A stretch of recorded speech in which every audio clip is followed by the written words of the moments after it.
Well, welcome, my friends, to the Catholic Reason, a radio production of St. Michael Catholic Radio based in Broken Arrow, Oklahoma, where we think through various claims made by the Catholic Church concerning issues of faith, morality, and culture, and provide reasons behind those claims. I'm Dr. Karlo Broussard, staff apologist and speaker for Catholic Cancers, and a member of the Chancery Evangelization Team here at the Diocese of Tulsa in eastern Oklahoma. The Catholic Reason airs locally here in Tulsa every Thursday from 4 to 5 p.m. on St. Michael Catholic Radio, 94.9 and 102.9, and across the entire Oklahoma Catholic Radio network of 15 stations, it's my understanding, including 97.3 FM in Oklahoma City, 100.9 in Edmond, and 88.3 FM in Lawton. But you may be listening at a different time on your own local Catholic radio station outside Oklahoma, since the Catholic Reason is aired on other Catholic stations throughout the country. Regardless of where you're at, special welcome to you and thanks for joining me today. Remember, you can download the show through whichever podcast platform that you use by subscribing to the Eastern Oklahoma Catholic Podcast. And remember, you can also access the archived episodes at my website, karlobroussard.com, under both the audio and video tab. In a previous episode, we looked at evidence that the gospel portrait of Jesus as a healer is historically reliable. However, one aspect of Jesus' healing ministry that we didn't cover in that episode is Jesus' ministry of healing the blind. And that is what I'd like to focus on in today's episode. So you can see how this would be one example of Jesus the healer, but we're going to dive deep and focus specifically on Jesus healer of the blind. And like I've done before when talking about Jesus' healing ministry, I think the best place to start is Matthew chapter 11, verses 2 through 6, in order to provide a context in which Jesus presents himself as a healer of the blind. In Matthew 11, 2 through 6, we're told that there's one thing essential to identifying Jesus as the Messiah: his miracles. Here's what Matthew tells us. Now, when John heard in prison about the deeds of the Christ, he sent word by his disciples and said to him, "Are you he who is to come, or shall we look for another?" And Matthew records Jesus' answer, "Go and tell John what you hear and see. The blind receive their sight." Notice that's the first miracle that Jesus points to as evidence that he is the Christ or the Messiah. And then he goes on, the lame walk, lepers are cleansed, and the deaf hear, and the dead are raised up, and the poor have good news preached to them. In other words, Jesus is telling John's disciples, yes, I am the Messiah, and the evidence is my miracles. Jesus appears to have Isaiah 35, 5 through 6 in mind here as the backdrop, which mentions some of the same miracles within the context of God coming with vengeance and bringing salvation to his people. And like I've already said, the particular miracle type that I want to focus on is Jesus' healing of the blind, which again is the very first type of miracle that Jesus appeals to as evidence for his messiahship in response to John's disciples. This particular miracle type, as part of the Messianic hope, is also attested to by one of the Dead Sea Scrolls, Qumran Scroll 4Q521, also known as 4Q Messianic Apocalypse. Here's what the text reads: "For the heavens and the earth shall listen to his Messiah, and all that is in them shall not turn away from the commandments of the Holy One. He will honor the pious upon the throne of the eternal kingdom, setting prisoners free," and here's the key for our purposes today, "opening the eyes of the blind, raising up those who are bowed down, and the Lord shall do glorious things which have not been done, just as he said, for he will heal the injured, he shall make alive the dead, he shall proclaim good news to the afflicted." So notice that according to this scroll that was prominent among the Qumran community and among all the other Dead Sea Scrolls, opening the eyes of the blind was essential to the coming of the Messiah. This would be something the Messiah would bring about. So, as a backdrop to Jesus' answer to John's disciples, "Are you the Messiah?" he seems to have Isaiah 35 in mind, along with this Jewish tradition attested to by the Dead Sea Scrolls that the blind will receive their sight. So it appears it's this prophetical background, and in particular, for our purposes, the healing of the blind, that Jesus is alluding to when he tells John's apostles, "Yes, I'm the Messiah." So let's dive in and see whether this gospel portrait of Jesus, healer of the blind, is historically reliable. The first thing this claim has going for it is multiple attestation. Recall, as I've stated in previous episodes, the more independent sources we have attesting to something, the more likely it is that the event attested to is factual, and that's just common sense. So the question becomes, well, what are the independent sources attesting to Jesus as healer of the blind? Well, for starters, we have a saying from the quote-unquote Q tradition. Recall, again, as I've mentioned before in a previous episode, the Q tradition is an unnamed oral tradition that seemingly both Matthew and Luke pull from at times in their Gospels. That's independent of the other Gospel traditions. The other Gospel traditions being the special tradition of Matthew, that oral tradition that was unique to Matthew, the special tradition of Luke, that oral tradition special to Luke, Mark's tradition, which is independent of all of them, and of course John's tradition, which is independent of the synoptics. The particular saying in the Q tradition is found in the very passage that I started off today's episode with, there in Matthew 11:5. "Go and tell John what you hear and see, the blind receive their sight." Luke's record of this tradition is found in Luke 7:22. So we have Matthew 11:7, Luke 7, pulling from Matthew 11:5, Luke 7:22, pulling from this unnamed oral tradition. So it's not like Matthew's not independent of Luke if this Q tradition, of course, is true, but for argument's sake, we're going to assume it is true for our purposes today. Now, along with this saying of Jesus, like the blind receive their sight, we have multiple narratives. Two are in Mark, and the other is in John. The two in Mark are the healing of Bartimaeus in Mark 10:46 through 52, and the blind man of Bethsaida in Mark 8:22 through 26. The last narrative is the healing of the man born blind in John chapter 9, verses 1 through 41. Now, we're going to look at these narratives specifically, and in particular, looking at the details that give credence to the historical reliability of these narratives. But for our purposes here, we're just simply highlighting that narratives of Jesus healing the blind are multiply attested to by independent sources. So, as the scripture scholar John P. Meyer notes in Volume 2 of his book, A Marginal Jew, Rethinking the Historical Jesus, not only do we have multiple attestation of sources, Mark, Q tradition, John, he goes on, we also have multiple attestation of forms, miracle stories about Jesus, and a saying of Jesus.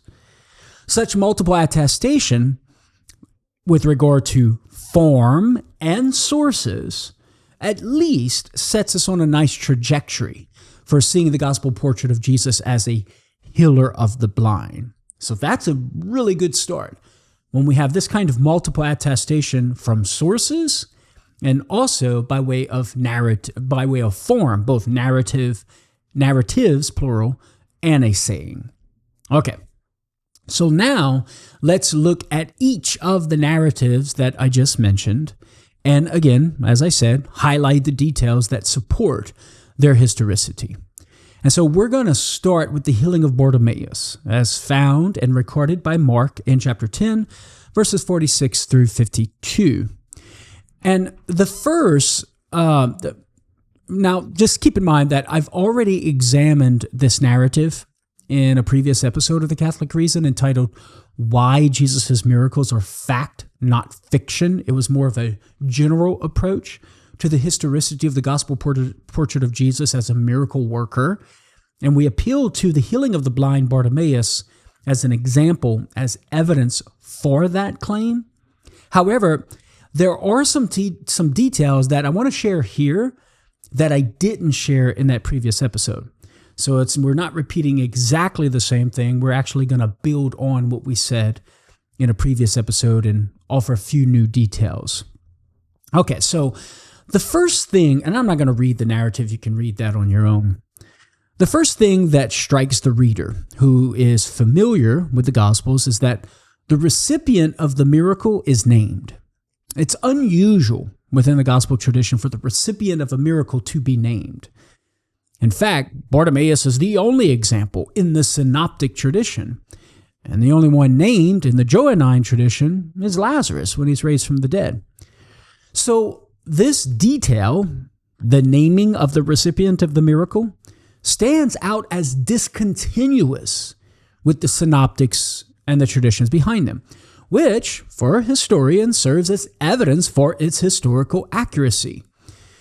Recall, as I stated in a previous episode, whenever a detail is discontinuous with either the common Jewish or Christian traditions of the early Christian church, it's more likely that detail didn't come from such sources as a legendary development, but rather from an original primitive source, such as Jesus himself.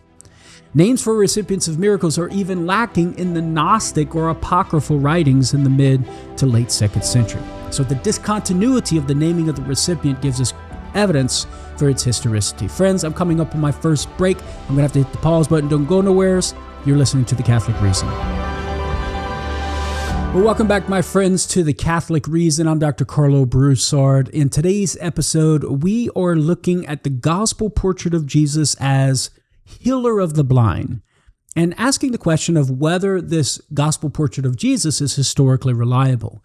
Can we trust it?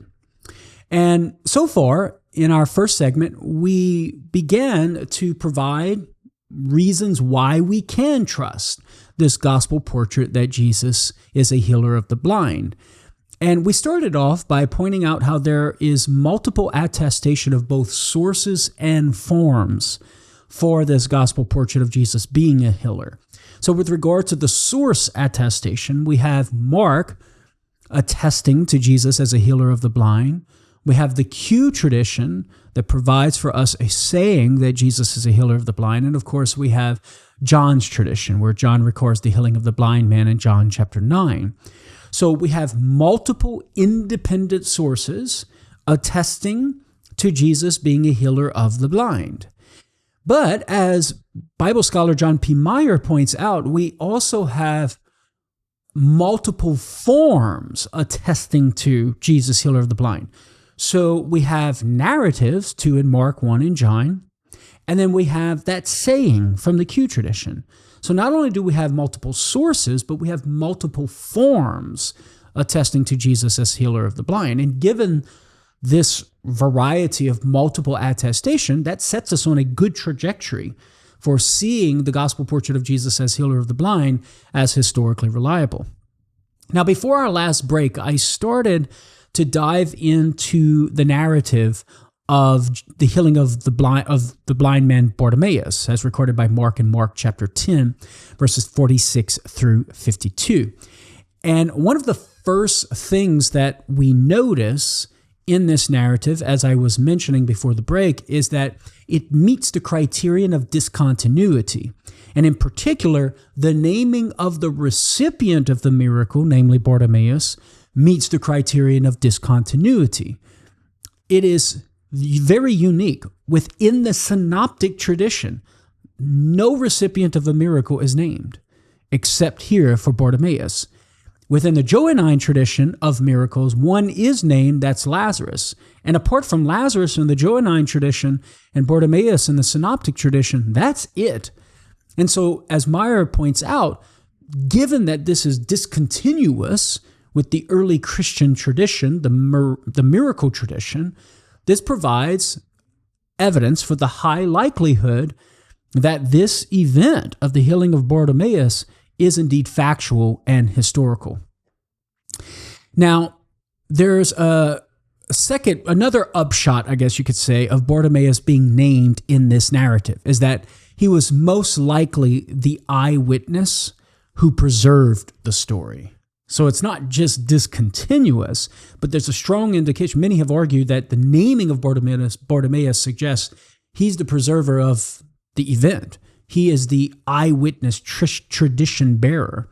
New Testament scholar Richard Bauckham, in his masterpiece book, Jesus and the Eyewitnesses, supports this thesis by arguing it's likely the reason the names of figures like Bartimaeus were preserved in the Gospels was that they became members of the Christian community and served as the primary tradition bearer for these events.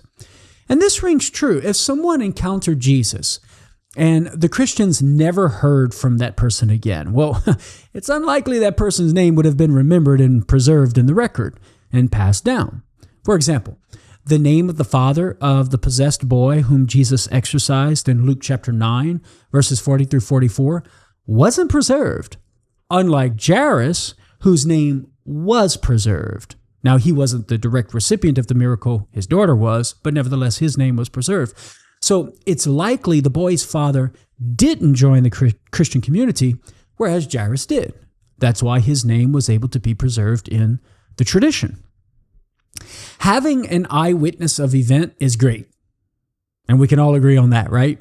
But having the very person who was healed as a tradition bearer is even better, since it further ensures that the story wouldn't be tainted with legendary developments or fabrications. Okay, now the next thing that this narrative of the healing of the blind Bartimaeus has going for it is the Semitisms. It has a few Semitic details that reveal a connection to the early Palestinian community, which for historians is an indication of historicity. So what are some of these Semitic details, what we call Semitisms? Well, one detail is the Aramaic name of Bartimaeus, which, as Mark must note for his Gentile audience, means son of Timaeus. This suggests that the oral tradition that Mark received didn't have such a clarification, which in turn suggests that its original source was from an Aramaic-speaking community. Like, the only reason Mark needs to make this clarification is because he's writing to a Gentile audience. So if the tradition didn't have such a clarification, which prompted Mark to have to make it for his Gentile audience, then that would suggest that the tradition is coming from a context in which no such clarification was needed. What sort of context would that be? That would be an Aramaic-speaking community. You wouldn't need to make that clarification for that sort of audience. So the oral tradition is very early and coming from this primitive source within an Aramaic-speaking community. The other Semitic detail is Bartimaeus' use of the Aramaic word Rabboni, which translates as master. So, given these Semitisms, we can conclude that this miracle tradition is coming from an Aramaic community, which, again, puts the miracle narrative in the first century at the time of Christ. Why is that significant?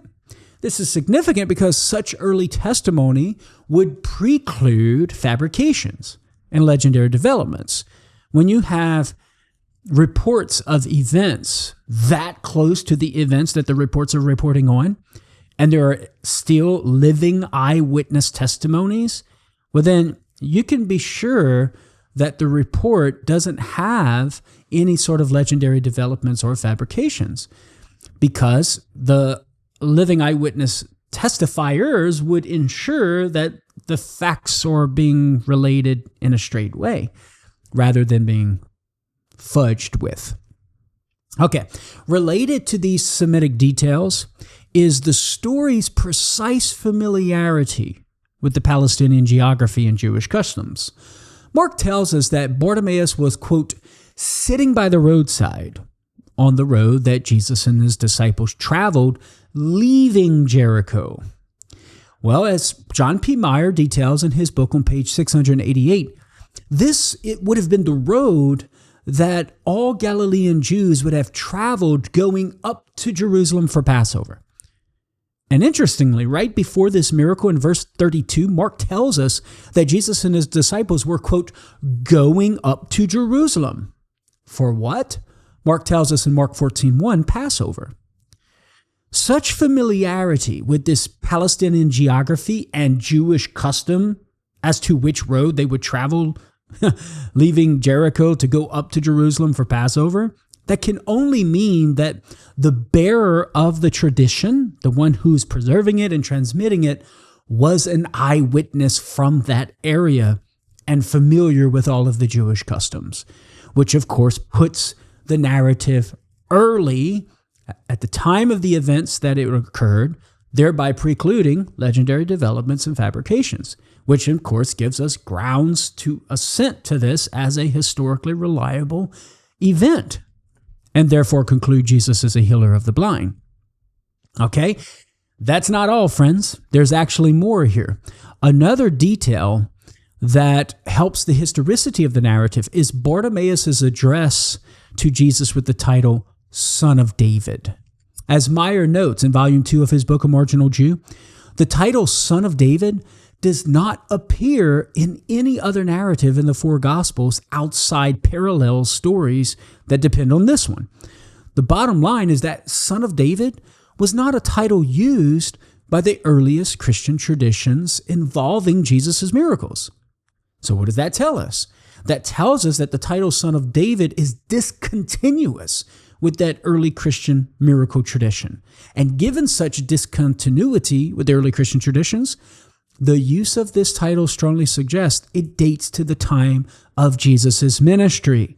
It's not something that's being pulled from the already established Christian tradition.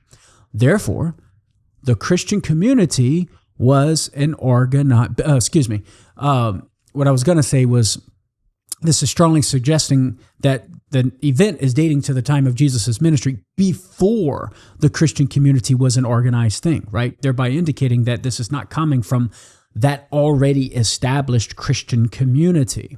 This is coming from Jesus himself.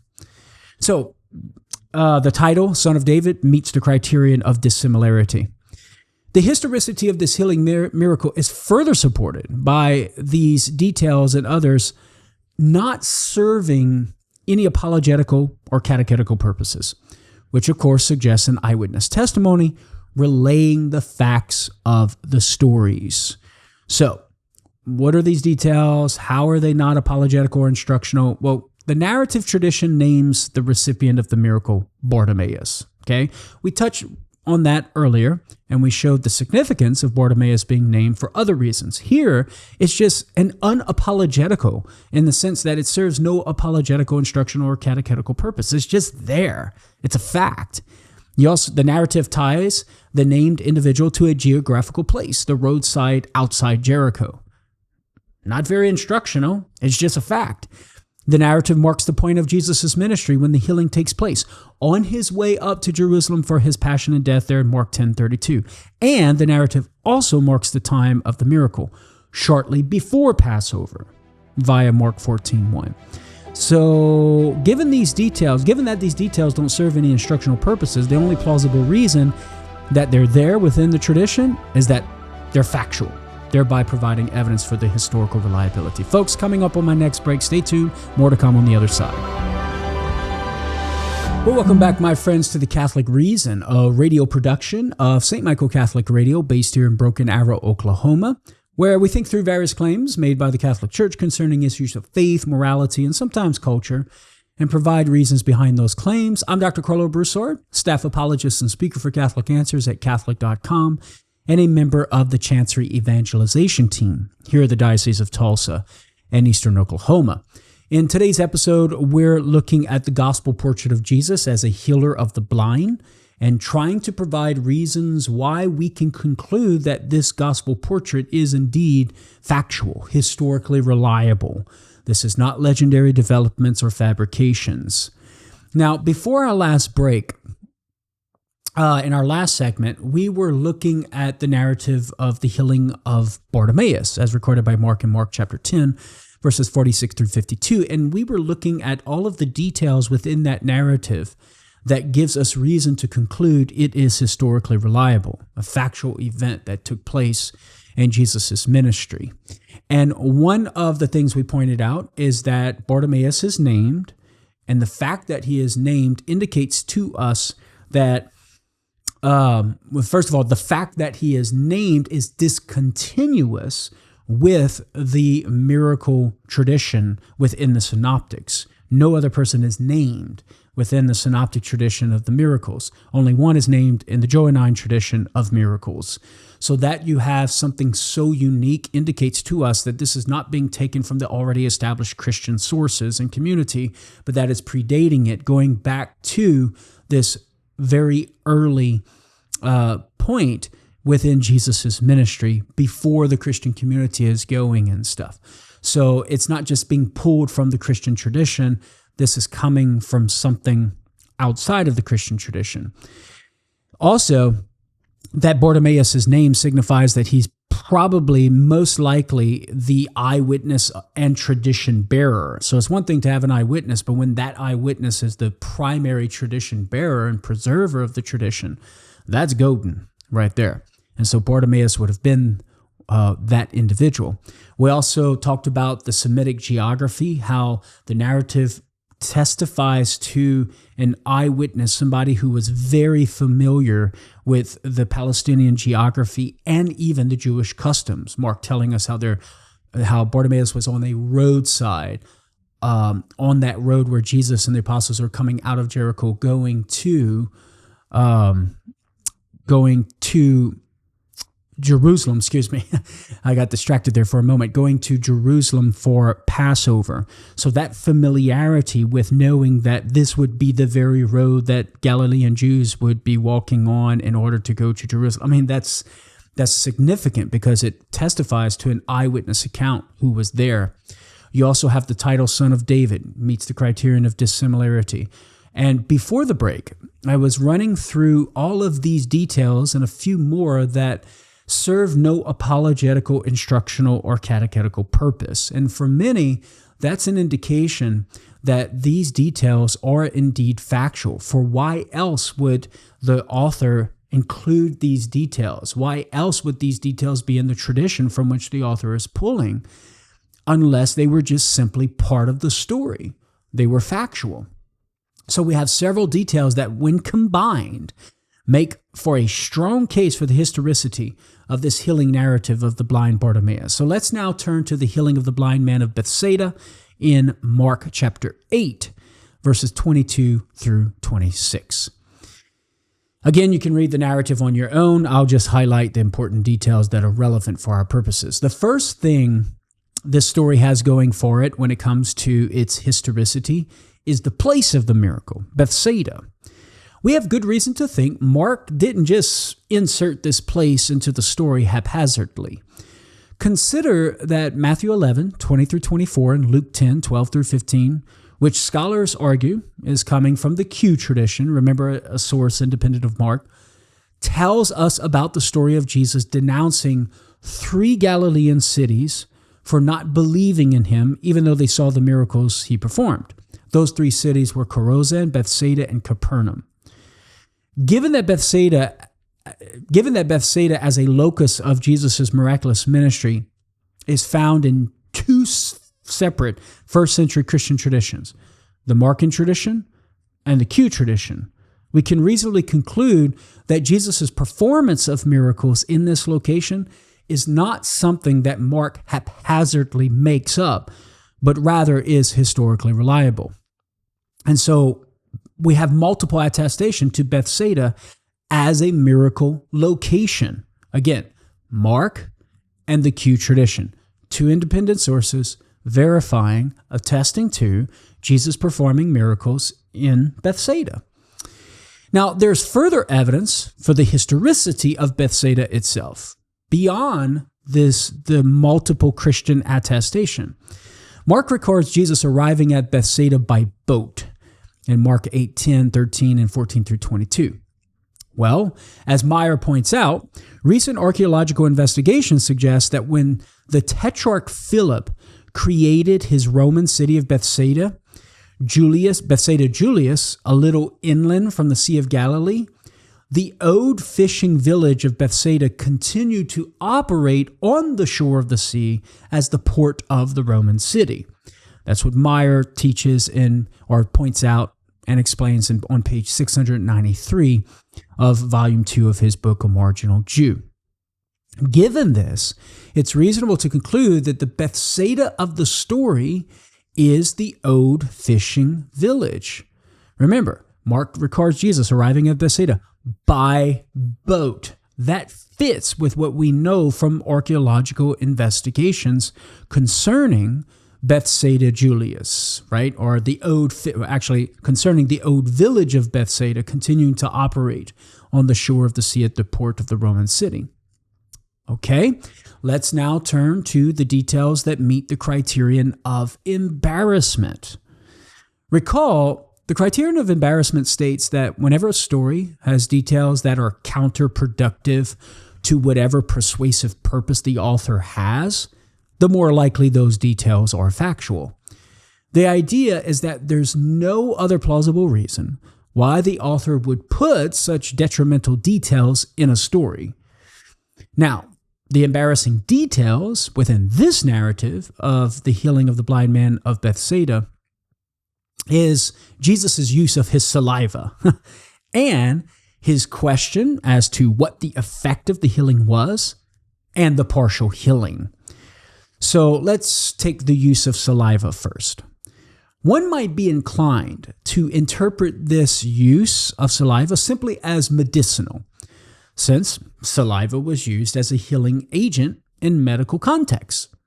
However, as Meyer explains, quote, saliva was certainly open to a magical interpretation, all the more so since the healing gestures of spitting and the laying on of hands. He points that out on page 693.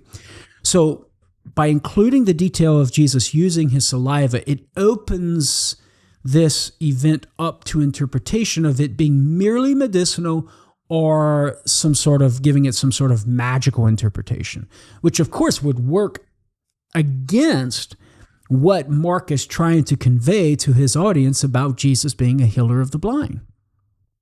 Another embarrassing detail is the inquiry that Jesus makes as to whether the man could see anything. Jesus asked him, "Do you see anything?" there in verse 23. Why would the person whom the early Christians believed was divine need to ask what sort of effect his healing brought about, right? This works against the divine portrait of Jesus.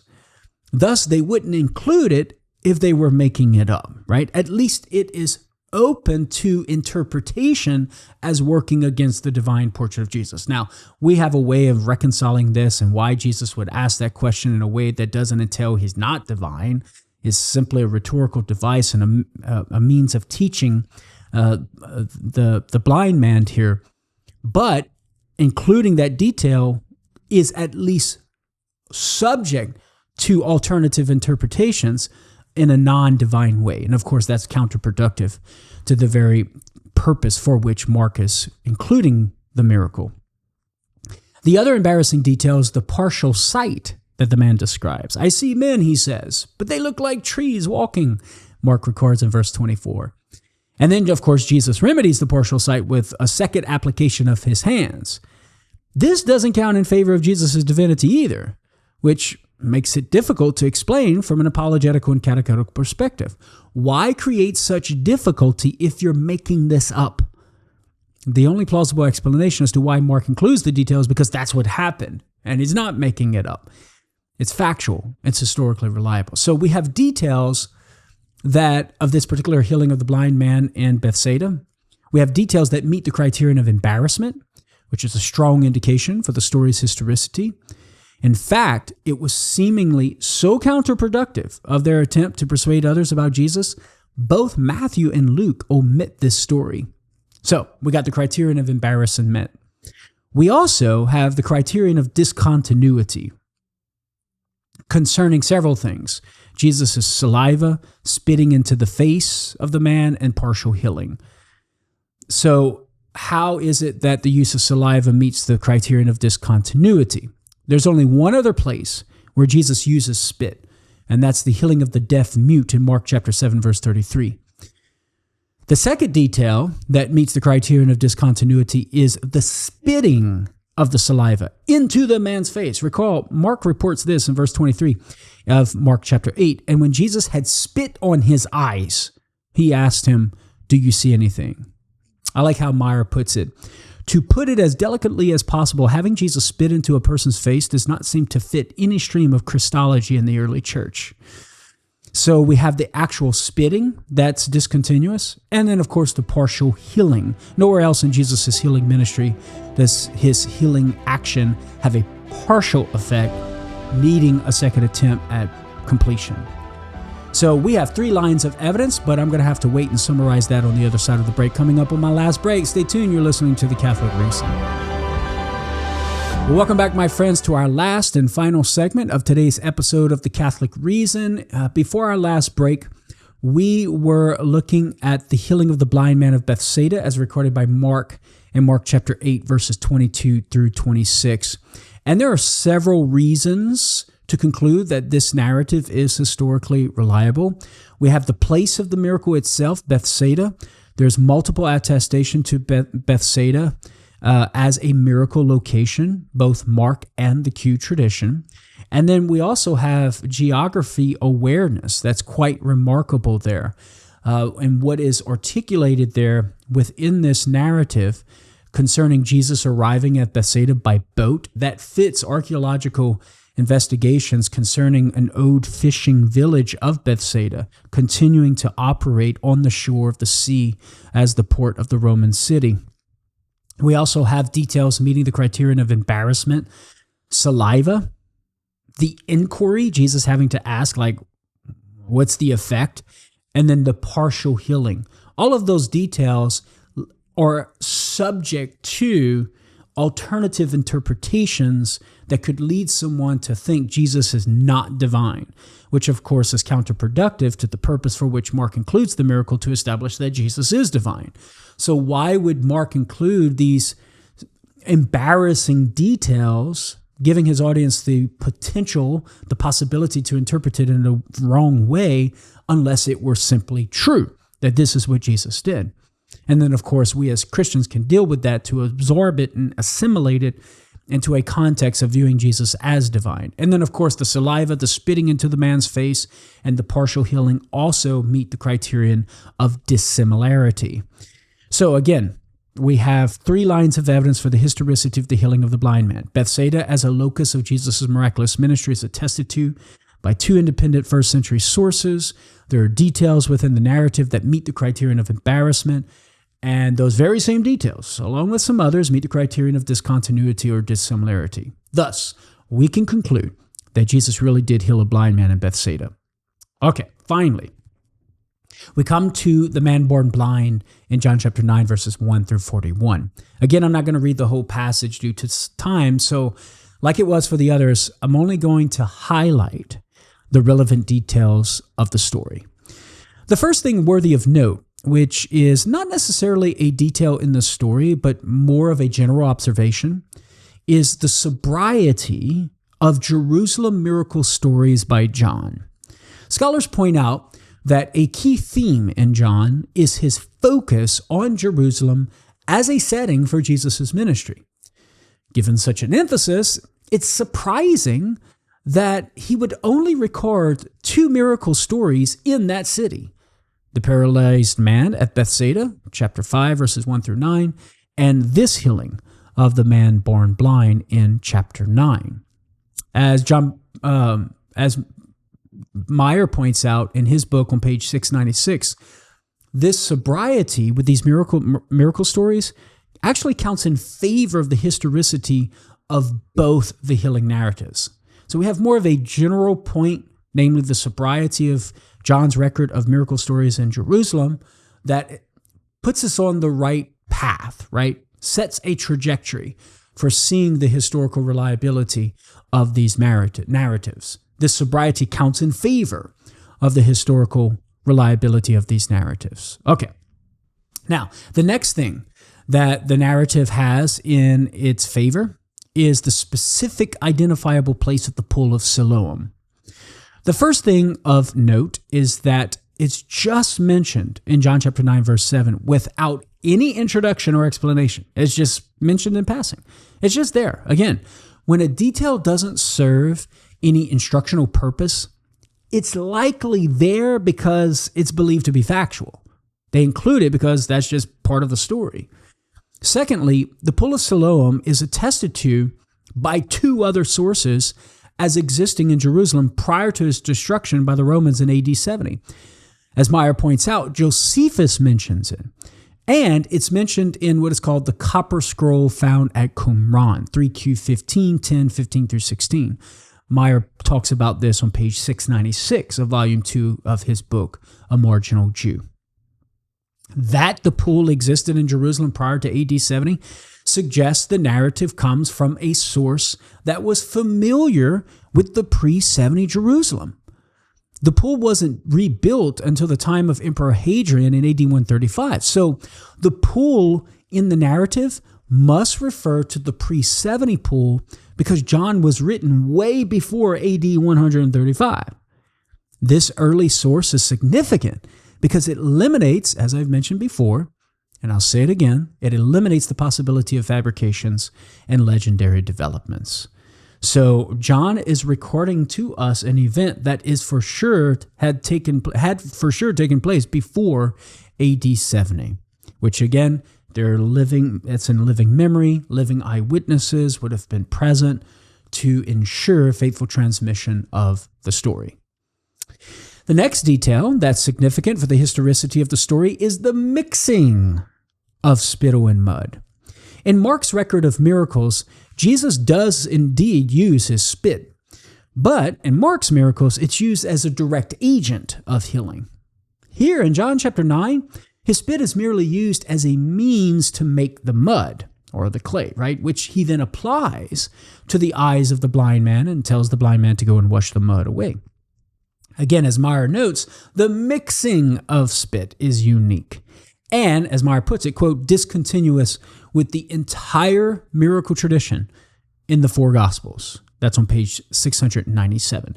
So the very mixing of the spit in order to make the mud is discontinuous and unique, thereby indicating it's not coming from Christian sources, but coming from a time period and an event predating the well-established Christian community and traditions. Now, the next detail that also meets the criterion of discontinuity is the way Jesus healed the blind man.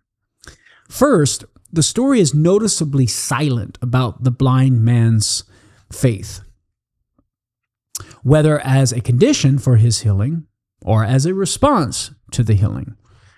Nor does the story involve the man petitioning Jesus for the healing. Rather, the story focuses strictly on the washing as the apparent cause of the healing. So notice the silence concerning the man's faith, whether as a condition to receive the miracle or as a response to the miracle being performed. This is not there.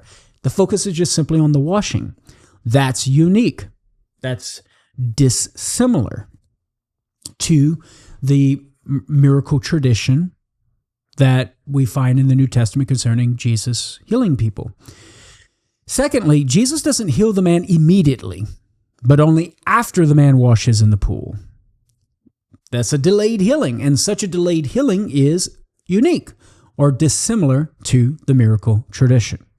So we have two aspects of the way Jesus healed here. First, there's a silence of the man's faith. It's a focus on the washing that brings about the healing. And then secondly, the man, you don't have an immediate healing. There's a delayed healing. That's unique. Now, I think this detail of the delayed healing can also meet the criterion of embarrassment. Why give your readers the potential to think that maybe the healing didn't come from Jesus, but from some healing power in the water, right? So you would think that if you're making this stuff up, you just have Jesus heal him immediately, not using some means such as water. Why? Because, again, somebody might think, well, maybe there's some healing power in the water and it's not Jesus, it's the water. If you were fabricating such a story, you want to preclude such thoughts and make it clear that Jesus is the one who heals the blind man. So the very method with which Jesus healed the blind man meets the criterion of dissimilarity, and also, I would argue, meets the criterion of embarrassment, and thus contributes to the historical reliability of this event. So we have several reasons to think the healing of the blind man in John 9 is more likely than not historical. The general note about John's sobriety in recording miracles in the city of Jerusalem. Second, the pool of Siloam meeting the criteria of no instructional purpose, multiple attestation, and early testimony. Thirdly, the mixing of the spit with mud meeting the criterion of dissimilarity. And fourthly, the precise way in which Jesus heals the man, meeting dissimilarity and embarrassment criteria. Well, my friends, that's all the time that we have for this week's episode of The Catholic Reason. My claim today is that the gospel portrait of Jesus as a healer of the blind is historically reliable, and we can trust it. We have the general approach of multiple attestation to the gospel portrait of Jesus as a healer in both sources and in forms. So we have Mark, the Q tradition, Johannine tradition, independent of each other, attesting to Jesus as a healer of the blind. But we also have a unique saying from the Q tradition. So multiple attestation of sources, and then multiple attestation by forms, both narrative form and saying form. And then, of course, the specific narratives are indeed historically reliable. The healing of Bartimaeus in Mark chapter 10, verses 46 through 52, meeting the criteria, details meeting the criterion of discontinuity or dissimilarity. You have the name itself of Bartimaeus suggesting he's the primary tradition bearer as the eyewitness. You have also non-apologetical details suggesting eyewitness accounts and familiarity with the setting. We have the blind man of Bethsaida in Mark chapter 8. Bethsaida is a place of the miracle tradition for Jesus, and that's historical. And then, of course, you have the healing of the blind man in John chapter 9, where we gave some reasons to think it is reliable. So what's the significance of all of this? Well, Jesus is a miracle worker. And these healings, friends, are just part of a larger argument for the divinity of Jesus because they confirm his claims to be divine. With such evidence, we can reasonably assent to Jesus' divinity. If Jesus claimed to be God, and he vindicated those claims through his miracles, well, then he is who he says he is, Lord. My friends, I invite you to join me again next week. Tell a friend I'll talk to you then. God bless you.